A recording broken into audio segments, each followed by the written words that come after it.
She was 18 years old. She had $91 saved in a coffee tin and a plan to become a nurse. On the night of September 12, 2004, she finished her shift at a diner in Delmore, Missouri, walked out into a gravel parking lot, and was never seen alive again. That is not a story about a small town girl who ran off to start over somewhere else. That is a story about a man who stood beside her mother at every candlelight vigil, who carried a flashlight through the tree line on every search, who wept at her memorial service and hugged her little brother, and who had known exactly where she was the entire time. It would take 17 years, a sealed evidence envelope that a clerk almost signed off to be destroyed, and a website that millions of ordinary people use to find long-lost cousins to finally pull the mask off his face. But before we get to any of that, we have to go back to that warm September night. Because to understand what was stolen, you first have to understand who Missy Cordell was. Delmore sat in a fold of the Missouri Ozarks, the kind of town where the highway narrowed to 2 lanes and the gas station still had a payphone bolted to the brick wall out front. Population 1,860. Everyone knew everyone, and everyone knew the Cordells. Diane Cordell had raised her 2 children on a waitress's income and a second shift at the wire plant out on Route 9. And she'd done it alone after Missy's father walked out when the girl was 6. She was the kind of mother who kept the porch light on and dinner in the oven, no matter how late the shift ran. In the summer of 2004, Missy had just graduated from Delmore High, 3rd in a class of 41. She had a younger brother named Cody, who was 12 and worshipped her, a grandmother's thin gold cross she wore at her collarbone, and a coffee tin on her dresser where she dropped every folded dollar of tips she earned at the Starlight Diner. The tin was for nursing school in Springfield, an hour and a lifetime away. She talked about it the way other girls talked about boys.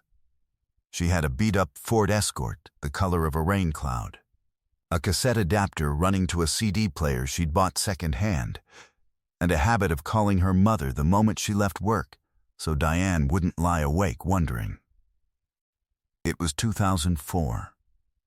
Cell phones were flip phones with no map inside them.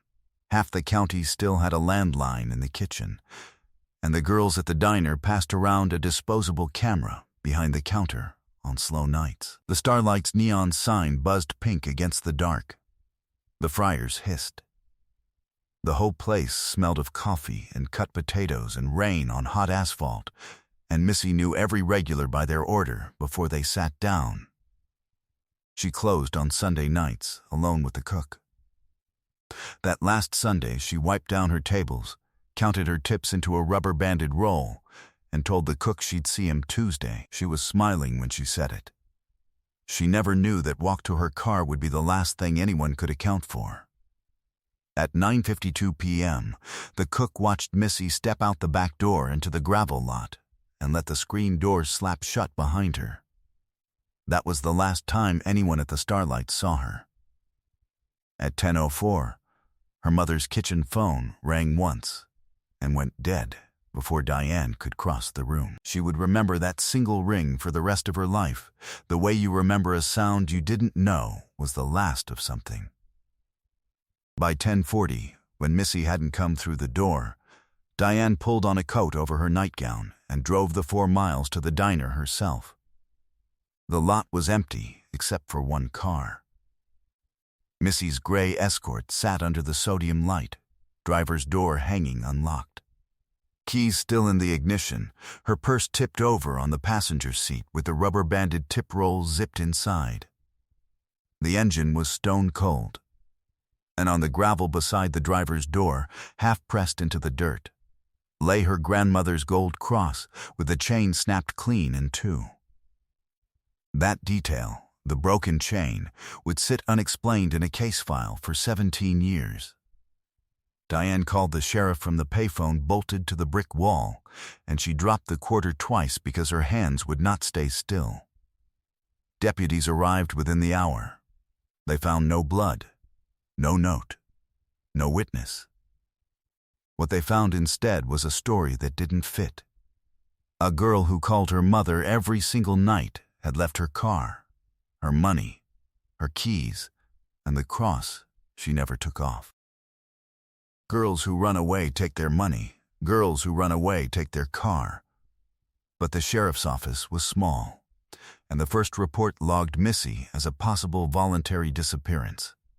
A teenager who'd maybe met someone, maybe wanted out of a small town. That single assumption cost them the first 72 hours. The hours that matter most in a case like this. And somewhere in Delmore that same night, a man who had eaten supper at the Starlight counter only hours earlier drove home along the back roads with fresh mud on his boots and told his wife he'd been kept late at the shop. The case landed on the desk of Detective Frank Mercer, a barrel-chested investigator 2 years short of his pension, who had grown up 3 streets over from the Cordells and had known Diane since they were kids. Mercer never bought the runaway theory. Not for a minute. A girl doesn't leave $91 she has counted 100 times, he told the sheriff, and she does not leave her grandmother's cross lying in the dirt. He had the escort towed to the county garage and taken apart panel by panel. It gave him almost nothing. A single unidentified fingerprint, partial and smudged, lifted from the outside of the passenger door, and a few dark fibers on the driver's seat that didn't match anything Missy owned. He built a short list of names and worked it down. A boyfriend from school, cleared by 4 separate alibis, and a mother who swore he was home. A drifter who'd passed through in August, cleared by a Greyhound ticket stamped to Tulsa the week before. And then there was the one man in Delmore nobody would have thought to suspect. Dale Hutchins, who ran the tow and repair shop off Route 9 and took his supper at the Starlight counter most nights of the week. Dale was in his late 30s, married, a deacon at the Baptist church, the sort of neighbor who jump-started your dead battery in a January storm and waved off the money. He had jump-started Missy's temperamental escort twice that very year. He'd been at the diner counter the Sunday she vanished, and he told Mercer he'd left around 9 and driven straight home. His wife confirmed it without hesitation. There was a partial print that matched no one, and a set of fibers that could have come from anywhere, and in a town like Delmore you did not put your hand on a man like Dale Hutchins without more than a feeling. So Mercer, against every instinct he had, let it go. And all the while, the family was living a second story that ran alongside the official one, a story the detectives never fully saw. Diane stopped sleeping. She kept the coffee tin exactly where Missy had left it and began adding to it herself, $1 at a time, as if her daughter might still need the money for school. Cody stopped speaking for almost a month. His teachers said he'd sit at his desk and stare at the door. The whole town turned out to search, the volunteer fire department, the church groups, the deer hunters who knew every ridge and hollow for miles. And at the front of every one of those searches, spreading a paper map across the hood of his tow truck and marking the grids in careful pencil, stood Dale Hutchins. He handed out bottled water. He organized the lines. He searched harder and longer than any man there, and for years afterward, everyone in Delmore would say exactly that. He searched like it was his own daughter. By 2007, 3 years had passed, and Missy Cordell was still a missing person poster fading in the Starlight window, curling at one corner where the tape had let go. Nobody ever took it down.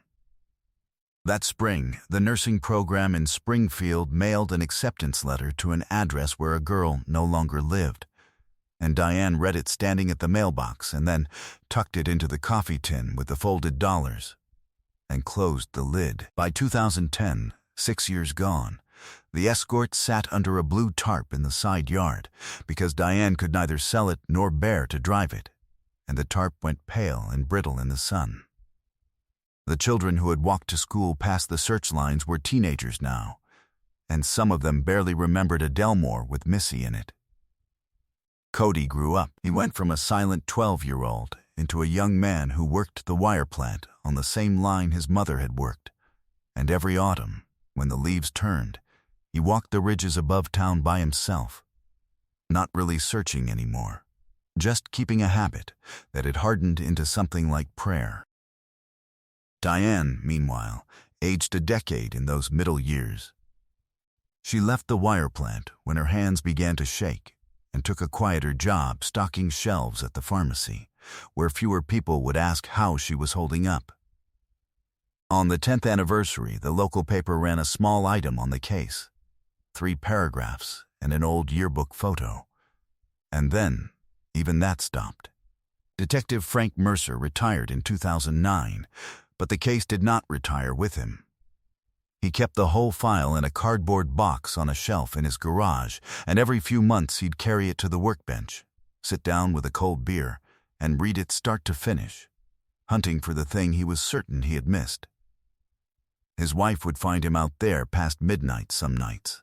The pages spread under the shop light, and she stopped asking him to come inside. The town moved on, the way towns do. The Starlight changed owners twice. New families bought the houses up and down Diane's street. And through all of it, year after year, Dale Hutchins kept coming around. He fixed Cody's truck for free and wouldn't hear otherwise. He brought Diane a poinsettia every Christmas. And every September 12th, without fail, he showed up at the small graveside marker the family had placed over an empty plot. And he stood there with his cap in both hands and his head bowed.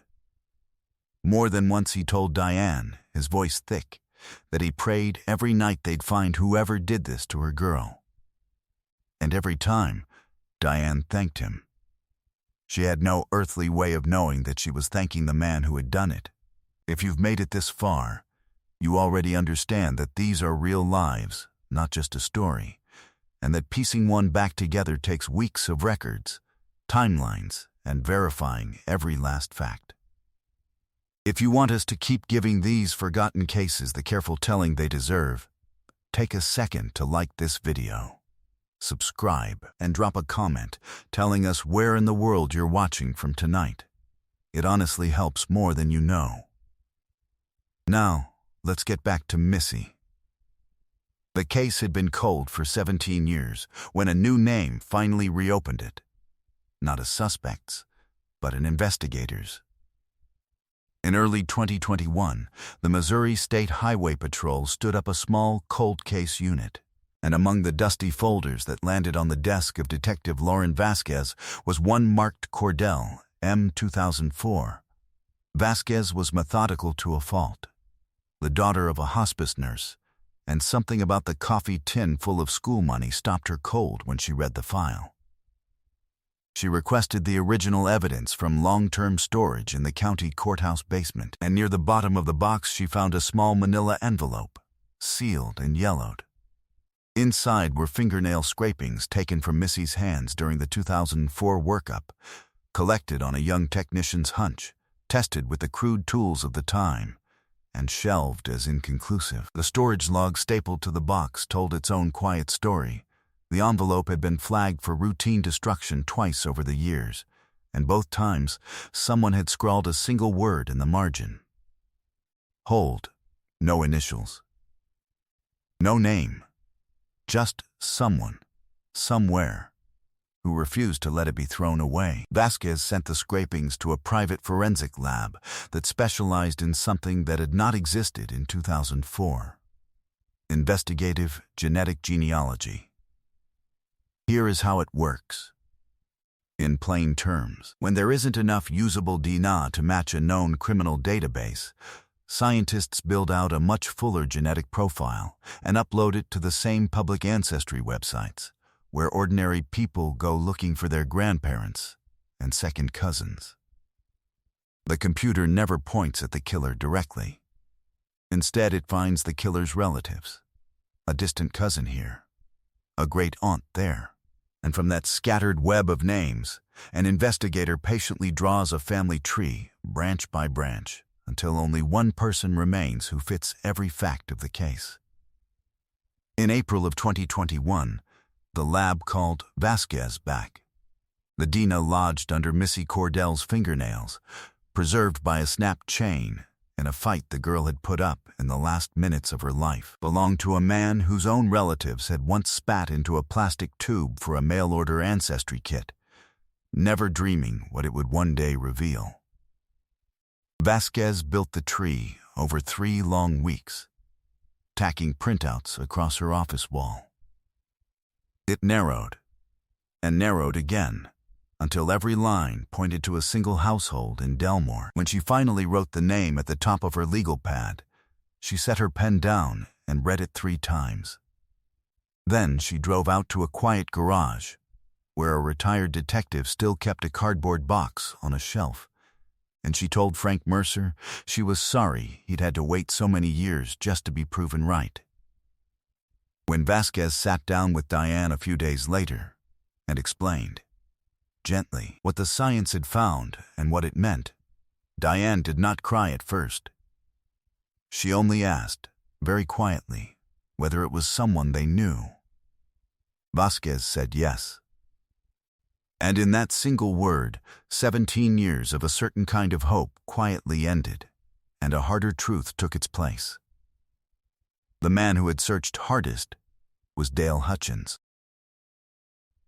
To the town, he was a fixture, almost a saint, the mechanic who worked for free, the deacon who passed the collection plate on Sundays, the neighbor who never once forgot the anniversary of another family's grief. That was the mask, and it had held for 17 years. Now Vasquez pulled the old file apart and watched the pieces she finally understood settle into place. The partial fingerprint on the passenger door, the dark fibers on the driver's seat, the same kind used to line the bench of an older model tow truck.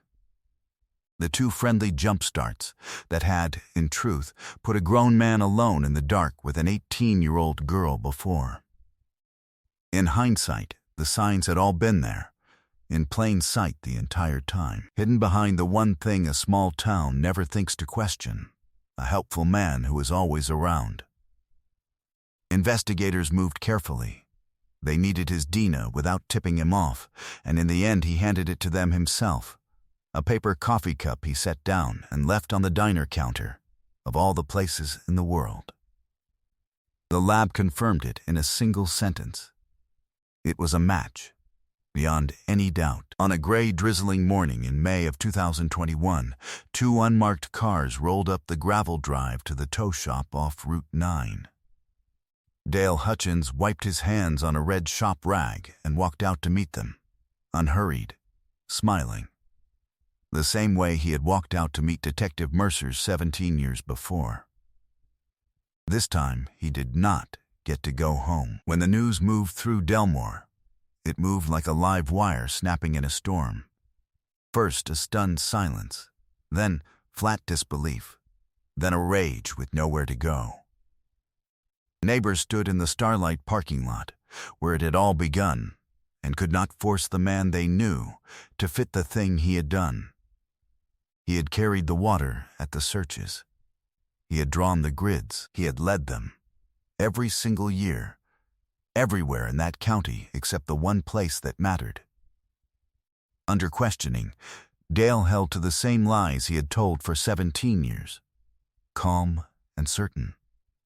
Right up until Vasquez slid the genealogy report across the metal table and let him read his own name at the top of it.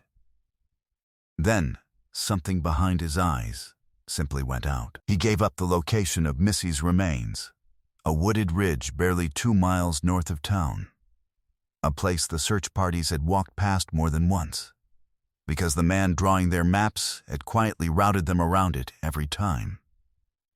Rather than face a jury made up of the neighbors he had deceived for half his life, he pleaded guilty to second-degree murder. The court sentenced him to life without parole. He never once said that he was sorry. Missy Cordell was 18 years old. She counted her tips in folded dollars and dreamed of wearing scrubs in a hospital an hour up the highway. She wore her grandmother's cross every day of her life, and in the last minutes of it, she fought hard enough to leave. Beneath her own fingernails, the truth that would one day speak for her when she no longer could. That is what remains.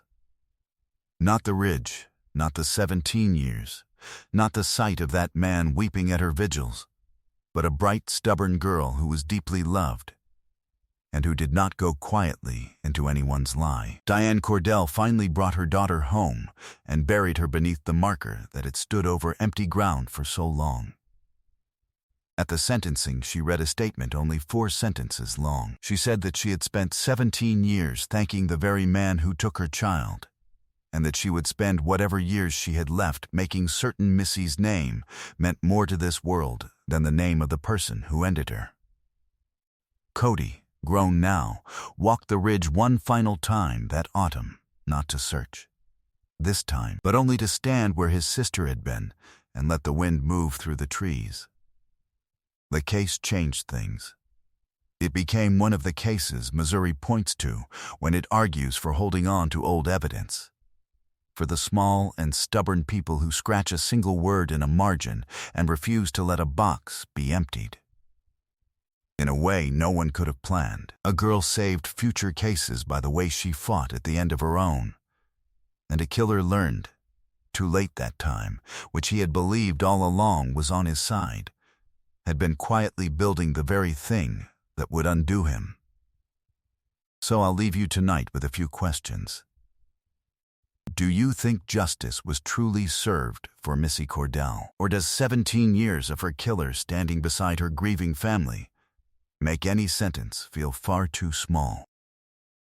What unsettles you more, the crime itself or the man who comforted the mother he had robbed?